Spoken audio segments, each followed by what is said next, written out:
नमस्कार। हम तो सवाल पूछेंगे कैपिटल टीवी के इस खास कार्यक्रम में आपका बहुत बहुत स्वागत है। इस वक्त पूरे बिहार में सिर्फ एक ही चर्चा है कि नीतीश कुमार के बाद बिहार का अगला मुख्यमंत्री कौन बनेगा।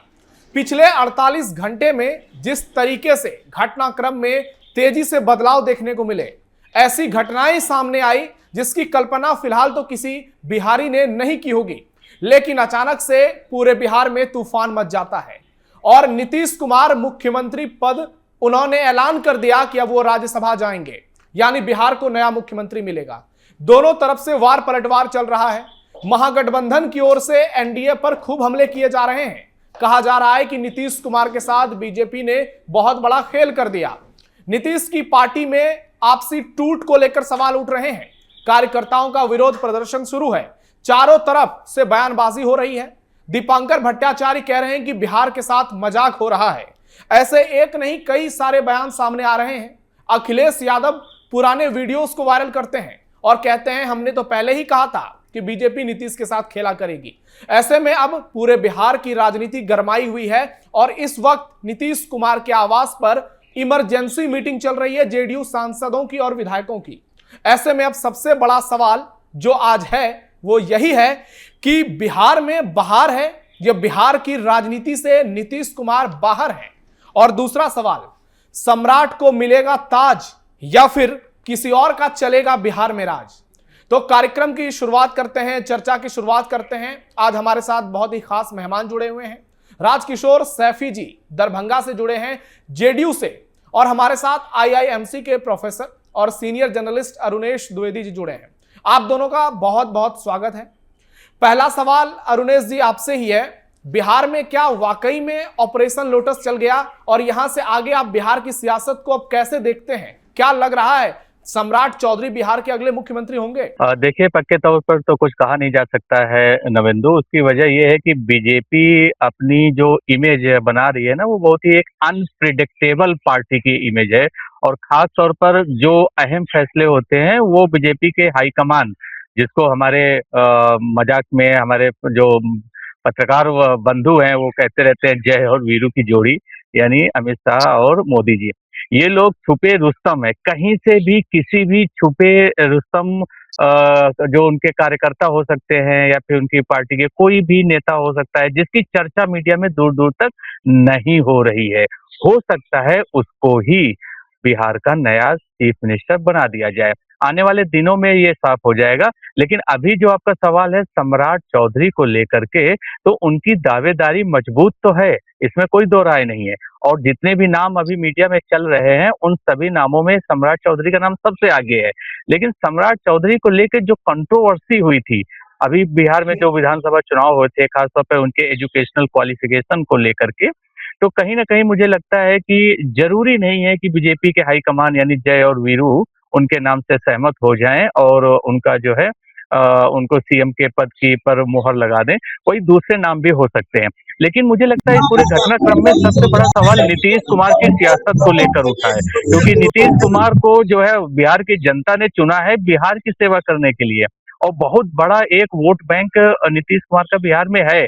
अगर वो बिहार छोड़ करके बिहार से बाहर दिल्ली जा रहे हैं, राज्यसभा ज्वाइन करना जा रहे हैं, तो ये क्या वास्तव में वो अपनी दिली इच्छा से कर रहे हैं जैसा कि उन्होंने अपने सोशल मीडिया पोस्ट में लिखा है, या फिर दरअसल बीजेपी की रणनीतिकारों की तरफ से, खास तौर पर हमारे जो होम मिनिस्टर साहब हैं उनकी तरफ से कोई न कोई मानसिक दबाव उन पर बनाया गया है, या फिर उनको एक आश्वासन दिया गया है कि अब देखिए आपकी तो उम्र भी हो गई है, प्लस आपका स्वास्थ्य भी सही नहीं रखता है, इसलिए आप आने वाली पीढ़ी को यानी उनके बेटे के लिए रास्ता थोड़ा खोला जाए राजनीति में, वो भी अच्छी पारी खेलें, इसलिए उनको कहीं ना कहीं कन्विंस कर दिया गया। तभी नीतीश कुमार जी ने यह फैसला लिया। आने वाले समय में साफ होगा कि बिहार को नया मुख्यमंत्री कौन मिलेगा। राजकिशोर जी आपके पास आते हैं। जी राजकिशोर जी, आपसे सवाल ये है कि आप लोगों को क्या लग रहा है कि अब बिहार में जो है स्थिति पहले से बेहतर हो जाएगी? क्योंकि जो बात आरजेडी कह रही है, जो बात दूसरी पार्टियां कह रही है कि नीतीश कुमार के साथ बीजेपी ने खेला कर दिया है, और जेडीयू के भीतर वो लोग थे जिनकी मदद से बीजेपी ने इतना बड़ा खेला कर दिया है। आप पार्टी के जाने माने नेता हैं, आपका क्या स्टैंड है? क्या आपको लगता है संजय झा और ललन सिंह ने मिलकर नीतीश कुमार का पॉलिटिकल करियर खत्म कर दिया? जी नहीं सर, ऐसा कोई बात नहीं है सर। नीतीश कुमार जो भी फैसला लेते हैं वो अपने आप में खुद से लेते हैं। इसमें किसी का राय विचार तो लेते ही हैं सबसे, मगर फैसला नीतीश कुमार अपने आप में लेते हैं। और नीतीश कुमार ने जो फैसला लिया है वो हमारे सोच के अनुकूल सर बिहार के लिए अच्छा ही फैसला है। और जो नीतीश कुमार सर्वमान्य नेता रहे हैं, रहेंगे, और कुछ बिहार के लिए अच्छा ही होगा सर, ऐसा कोई बात नहीं है। तब तो तेजस्वी जी अपना कुछ भी बोलते रहते हैं, उनका काम ही है बोलना। नहीं बोलेंगे तो लोग कैसे पहचानेंगे जो तेजस्वी जी भी हैं कहीं। लेकिन सवाल उठ रहे हैं कि नीतीश कुमार को बीजेपी ने मजबूर कर दिया, इस वजह से नीतीश को मजबूरी में दिल्ली जाना पड़ रहा है। नहीं, ऐसा कोई बात नहीं है सर, वो मीडिया की बात है सर, अंदर कुछ ऐसा बात नहीं है। नीतीश कुमार को आज तक कोई मजबूर नहीं कर पाया है और न कर पाएगा, चाहे पक्ष हो या विपक्ष हो सर। अच्छा, तो आप ये बताइए कि उन पर जो आरोप लग रहे हैं कि नीतीश कुमार मेंटली अस्वस्थ हैं, क्या आपको लगता है ये बात सही है कि नीतीश कुमार की सेहत पहले से अब खराब हो चुकी है और ये एक बड़ा फैक्टर रहा जिसके चलते जेडीयू को स्टेप डाउन करना पड़ा? सर सेहत तो बिगड़ता है, बनता है, ठीक होता है सर, ये सब कोई मुद्दा नहीं है सर। नीतीश कुमार को आप भी देख रहे हैं, आप बड़े पत्रकार हैं सर, आप अपने चैनल के माध्यम से देखते हैं जो नीतीश कुमार कितना अच्छा से जहां भी रहे हैं काम किए हैं और अच्छा करते रहेंगे। चलिए आपके पास आते हैं। संगीता जी जुड़ गई हैं लोजपा रामविलास पार्टी से।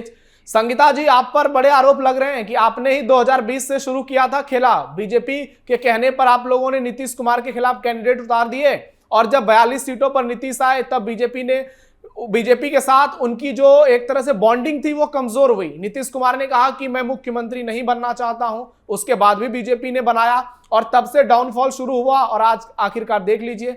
चिराग पासवान जो कहते थे कि बिहार को अब युवा सीएम की जरूरत है, लग रहा है कि हम उसी दिशा में आगे बढ़ रहे हैं। तो नीतीश को गिराने में एलजेपी का एक बड़ा फैक्टर है, आप ये मानती हैं? सबसे पहले मैं आप लोगों को धन्यवाद देती हूँ जिन्होंने मुझे आपने इस चैनल से मुझे जोड़ा। और जहाँ तक बात है कि नीतीश जी की, तो पहले भी नीतीश जी के शासन में बिहार जो आगे बढ़ा है, आज महिलाएं जो खुलकर बिहार में घूम रही है, जो उद्योगिक के द्वारा उनको रोजगार मिल रहा है, जो हमारे पंचायती राज में नीतीश जी के आने के बाद ही पंचायती राज में महिलाओं को आरक्षण मिला और महिलाएं जो है सशक्त हुई। बिहार की महिलाएं जो है नीतीश जी के राज में ही सशक्त हुई और वो सशक्त का नतीजा था कि 2026 में हम लोगों ने बिहार को आगे बढ़ाने का कार्य किया। और जहां तक आपने कहा कि राष्ट्रीय अध्यक्ष हमारे चिराग पासवान जी का जो विजन है बिहार फर्स्ट बिहारी फर्स्ट, तो उस विजन के साथ उन्होंने नीतीश जी के साथ कंधे से कंधे मिलाकर चलने का कार्य किया, बिहार को आगे बढ़ाने का कार्य किया। और आगे भी ऐसा नहीं है कि राज्यसभा जाने से, मुख्यमंत्री जी के राज्यसभा जाने से बिहार पहले भी उनके शासन में भी तरक्की कर रहा था और अब उनके नेतृत्व में भी बिहार आगे बढ़ेगा। इसके लिए मैं आप लोगों के आश्वस्त करती हूँ, क्योंकि वो हमारे बिहार के मुखिया है, मुखिया थे और मुखिया रहेंगे। अगर वो राज्यसभा चले गए तो ठीक है, हम अरुणेश जी के पास चलते हैं। अरुणेश जी, क्या लग रहा है यहाँ पर बिहार में जिस तरीके से आरोप प्रत्यारोप चल रहे हैं और जेडीयू के आवास पर बहुत ही इमरजेंसी मीटिंग चल रही है, एक बड़ी बैठक है, क्या नीतीश कुमार अपने विधायकों को, सांसदों को यह दिशा निर्देश देंगे कि अभी आपको जो चल रहा है घटनाक्रम उसी में शामिल रहना है, अपने बगावती तेवर नहीं दिखाने हैं, इससे पार्टी को नुकसान हो सकता है आगे आने वाले समय में, इसलिए बीजेपी के साथ अभी कदमताल कीजिए? देखिए, ये बहुत महत्वपूर्ण सवाल है क्योंकि जब वो नीतीश कुमार बिहार के मुख्यमंत्री पद का छोड़ करके वो राज्यसभा में सांसद बनने जा रहे हैं और इसके लिए उन्होंने नॉमिनेशन भी फाइल कर दिया है। अमित शाह उस समय मौजूद भी थे। तभी से देखने में आ रहा है कि जेडीयू पार्टी के अंदर दो गुट टाइप के बन गए। एक जो नीतीश कुमार के इस फैसले से बेहद नाराज हैं और वो अपने गुस्से का प्रदर्शन जो है लगातार कर रहे हैं। जिस जिस दिन से ये खबर सामने आई कि नीतीश कुमार जी सीएम पद छोड़ करके राज्यसभा जा रहे हैं, उसी समय से जेडीयू की उनकी ही पार्टी के कई नेताओं का गुट जो इस फैसले से नाराज था, उन्होंने धरना प्रदर्शन किया। एक तरीके से यूं कह लें कि नीतीश कुमार जी को मनाने के लिए एक वीडियो में देख रहा था जिसमें उनकी ही पार्टी के जो है नेता काफी रो रहे थे, एक तरीके से भावुक हो रहे थे। तो भावनात्मक रूप से भी वो अपील कर रहे थे कि यहाँ बिहार की जनता ने आपको चुना है, बिहार के लोगों की सेवा करने के लिए चुना है, तो आप ये मैदान छोड़ के मत जाइए। अभी कितने महीने हुए हैं चुनाव हुए हुए, और आप जो है दूसरी बात मैं बताता हूँ, ज्योति बसु हमारे जो है रहे हैं मुख्यमंत्री लंबे समय तक, उसके बाद दूसरा रिकॉर्ड जो है नीतीश कुमार जी के पास में है, लेकिन वो अपने इस कार्यकाल को अधूरा छोड़ करके राज्यसभा जा रहे हैं। अब क्यों जा रहे हैं, इस सवाल का जवाब ढूंढना चाहिए। रही बात आपका जो मुख्य सवाल, क्या जेडीयू इससे कमजोर होगी या मजबूत होगी, तो फिलहाल जो मुझे लग रहा है कि जेडीयू के अंदर दो गुट हैं। पहला गुट जो नीतीश कुमार के इस फैसले का समर्थन कर रहा है और दूसरा गुट जो नीतीश कुमार के इस फैसले का विरोध कर रहा है। तो जाहिर सी बात है कि इन दोनों गुटों के बीच में सामंजस्य बना के रखना, पार्टी को एकजुट सर, रखना मजबूत एक गुट बड़ी कौन सा चुनौती है? होगी, और ये चुनौती नीतीश कुमार के बेटे के लिए ज्यादा होगी, क्योंकि वो भी अपना सियासी सफर, राजनीतिक यात्रा का शुरुआत कर रहे हैं। डिप्टी सीएम वो भी बनाए जा सकते हैं। सर, मैं पूछ रहा था, मेरा सवाल ये था कि मजबूत गुट कौन सा है? जो प्रदर्शन कर रहा है वो मजबूत गुट है, या नीतीश कुमार के इर्द गिर्द जो घूमते हैं, नाम लिए जाते हैं कि ललन सिंह, संजय झा, विजय चौधरी, ये ज्यादा मजबूत हैं? आने वाले समय में किसकी ज्यादा चलेगी? तो बड़ा मुश्किल है अभी से, क्योंकि भविष्य के बारे में क्या कहा जाए, लेकिन फिलहाल जो राजनीतिक समीकरण मुझे दिख रहे हैं उसके अनुसार तो ये लग रहा है कि दोनों ही गुट अपने आप में बराबरी का टक्कर एक दूसरे को दे रहे हैं। खास तौर पर जो गुट नाराज है, जो किसी भी कीमत पर नहीं चाहता कि वो राज्यसभा जाएं, वो यही चाहते हैं कि हमारे साथ ही बिहार में ही रहें, मुख्यमंत्री बन के बिहार की जनता की सेवा करें। उनकी आवाज जो है मुझे ज्यादा बुलंद नजर आ रही है इस पूरे घटनाक्रम में। और जो उनके सहयोगी और हैं, जो अपने जैसा कि कहा ललन सिंह और बाकी लोग जो नीतीश कुमार के ही बिल्कुल कहते हैं दाहिने हाथ हैं या उनके बहुत क्लोज हैं, बहुत घनिष्ठ हैं उनसे, तो वो लोग तो एक तरीके की मौन सहमति दे ही रहे हैं। लेकिन असली खेल इस पूरे मामले पे बीजेपी ने किया है। आपको बता दूं कि बिहार में पहली बार जब से बीजेपी पार्टी का गठन हुआ 1980 से, तब से लेके आज तक पहली बार बिहार में बीजेपी का मुख्यमंत्री बनने जा रहा है। इतना आसान नहीं है। और बिहार में दो ही पार्टियों का वर्चस्व तो पहले भी था, अब आज भी है, लेकिन अब कम हो जाएगा इस घटनाक्रम के बाद। एक लालू यादव की पार्टी और एक नीतीश कुमार की पार्टी, आरजेडी, और ये जो जेडीयू आप देख रहे हैं। अब ये जो बीजेपी पे आरोप लगता है ना कि बीजेपी अपने सहयोगी दलों को खा जाती है, जैसे कि पंजाब में आपने देखा अकाली दल के साथ, शिवसेना के साथ महाराष्ट्र में आपने देखा। तो बीजेपी की ये सियासत है कि क्षेत्रीय दलों को खत्म करो और अपनी पार्टी को, राष्ट्रीय हमारी पार्टी है, सबसे बड़ी पार्टी है विश्व की, तो अपना प्रभुत्व जमाओ। जी, आगे बढ़ते हैं, फिर हम इस पे लौटेंगे। राजकिशोर सैफी जी, आपसे सवाल है, क्या निशांत कुमार डिप्टी सीएम बन रहे हैं जेडीयू में?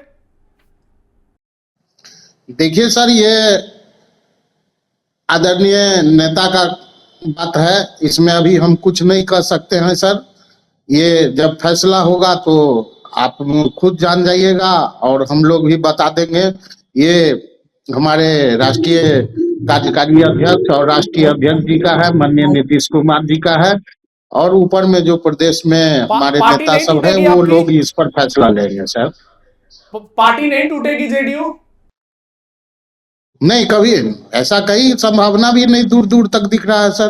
तो ये ललन सिंह और संजय झा का इतना विरोध क्यों हो रहा है? उनके पोस्टरों पर कालिक पोती जा रही है, विभीषण बता रहे हैं उनको सब लोग।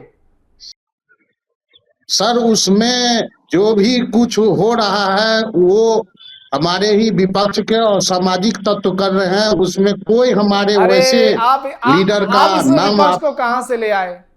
ये विपक्ष क्यों करवाएगा? आपके पार्टी के लोग नाराज हैं क्योंकि वो चाहते हैं कि नीतीश कुमार दिल्ली नहीं जाएं, वो चाहते हैं कि नीतीश कुमार बिहार के सीएम बने रहें, क्योंकि उनको लग रहा है कि नीतीश के जाने के बाद अब बीजेपी का सीएम होगा और बीजेपी इतनी मजबूत हो जाएगी कि जेडीयू फिर से छोटे भाई की भूमिका में आ जाएगा, फिर आपके कार्यकर्ताओं की कोई पूछ नहीं रह जाएगी। नहीं, ऐसा कोई बात नहीं है सर। नीतीश कुमार जहां भी रहेंगे, नीतीश कुमार जी बिहार में रहे या राज्यसभा में दिल्ली में रहे, मगर काम वो बिहार के लिए ही करेंगे। जितना आज तक बिहार को नीतीश कुमार ने सींचा है, हमारे ख्याल से आज तक आजादी के बाद ऐसा नीतीश कुमार जैसा कोई चेहरा बिहार को नहीं मिला था सर। ठीक है राजकिशोर जी, ठीक है। एक सवाल है, शॉर्ट में जवाब दीजिएगा कि अगर नई सरकार बनती है जो कुछ दिनों में बनने वाली है, उसमें एलजेपी किस तरीके से शामिल होगी, आपके कितने मंत्री होंगे, और क्या आपने कुछ डिमांड वगैरह रखा है कि नहीं अभी तक? अगर नई सरकार बिहार में बनती है तो हमारे पार्टी का, हमारे राष्ट्रीय अध्यक्ष चिराग पासवान का भी योगदान रहेगा, और शीर्ष नेत्री हम लोगों को विश्वास है एनडीए गठबंधन के जो हमारे आदरणीय प्रधानमंत्री जी हैं, उनके ऊपर हमारी पार्टी को विश्वास है, हमारा राष्ट्रीय अध्यक्ष जी को विश्वास है कि निश्चित ही बिहार आगे बढ़ेगा। और हमारे पार्टी के जितने भी पदाधिकारी हैं वो सहयोग कर रहे हैं, आगे भी हमारे नेता सहयोग किए और सहयोग करेंगे। तो किसी प्रकार की दिक्कत नहीं आएगी ना गठबंधन में फिर से? बिल्कुल नहीं, गठबंधन में कोई दिक्कत नहीं होगी और सूझबूझ के साथ ही ये फैसला लिया गया होगा, और निश्चित ही बिहार के लिए अच्छा ही फैसला हमारे मुखिया नीतीश जी ने लिया होगा, मुख्यमंत्री जी ने, और बिहार उन्हीं के नेतृत्व में आगे बढ़ेगा। ठीक है। अरुणेश जी, एक क्लोजिंग कमेंट चाहूंगा, आपको क्या लग रहा है कि नीतीश कुमार बहुत जल्द इस्तीफा दे सकते हैं या अभी 10 अप्रैल तक का इंतजार किया जाएगा? शॉर्ट में प्लीज जवाब दीजिएगा। देखिए, जो सूत्रों के से जानकारी मिल रही है तो उसके अनुसार तो ये है कि इस महीने के आखिर में तक ये इस्तीफा वगैरह दे देंगे, लेकिन अभी ये सब अपुष्ट खबरें हैं, अभी कुछ कहा नहीं जा सकता है। लेकिन हाँ, ये एक बात तो तय है कि बीजेपी ने अपना मास्टर स्ट्रोक बिहार की राजनीति में चल दिया है, और मुझे लगता है कि वो कहीं ना कहीं अपने अब इसको आप ऑपरेशन लोटस का नाम दे दीजिए, या जो हमारे नीतीश कुमार की सेहत को लेकर सवाल उठते हैं उसका नाम दे दीजिए, या नीतीश कुमार के लिए ये आकर्षण दे दीजिए कि भाई ऐसा है कि हम आपके बेटे का पॉलिटिकल करियर बनाना चाह रहे हैं, इस वजह से आप वहां से इस्तीफा दे करके आप यहाँ आ जाइए, या बीजेपी की दूरदर्शी सोच कह लीजिए, आप जो भी आप इसको संज्ञा दे दें, लेकिन दरअसल यही है बात है कि नीतीश कुमार अपने फैसले से वापस नहीं लौटेंगे और वो राज्यसभा जाएंगे ही, और इसके अलावा उनके बेटे को डिप्टी सीएम बनाना लगभग तय है, और सीएम बीजेपी की ही बनेगा पार्टी का। अब वो सम्राट चौधरी होंगे या कोई दूसरा, कोई छुपा रुस्तम, कोई ऐसा नेता होगा या कार्यकर्ता होगा, वो आने वाले समय में सब पता चल जाएगा। ठीक है, इसी नोट पे खत्म कर रहा हूं कि वो कौन होगा जो बीजेपी का अगला सीएम होगा, यानी कहें तो गठबंधन का अगला होगा, बीजेपी का पहला होगा। रेस में सबसे आगे सम्राट चौधरी हैं, उसके अलावा दिलीप जायसवाल के नामों की चर्चा है, नित्यानंद राय भी रेस में हैं क्योंकि अमित शाह के बेहद करीबी हैं, जनक राम एक दलित चेहरे हैं, उनका भी नाम चल रहा है। क्या बिहार को पहली बार कोई दलित मुख्यमंत्री मिलेगा? यानी बहुत जल्द बिहार में भगवा लहराने वाला है, और यह तय मानकर चलिए कि रामनवमी से पहले बीजेपी के सीएम का ऐलान हो सकता है और उस चेहरे पर आलाकमान की ओर से मुहर लगाई जा सकती है। अब आपकी क्या राय है, आपको क्या लगता है, कमेंट बॉक्स में जरूर बताइए। आज के लिए इस चर्चा में फिलहाल के लिए इतना ही। आप सब हमारे साथ जुड़े उसके लिए बहुत बहुत धन्यवाद। अरुणेश जी आपका, संगीता जी आपका, राजकिशोर सैफी जी आपका, और अगले कार्यक्रम में फिर आपसे मुलाकात करेंगे। तब तक के लिए आप बने रहिए कैपिटल टीवी के साथ। देश दुनिया की और भी खबरों से हम आपको यहां रूबरू कराते रहेंगे।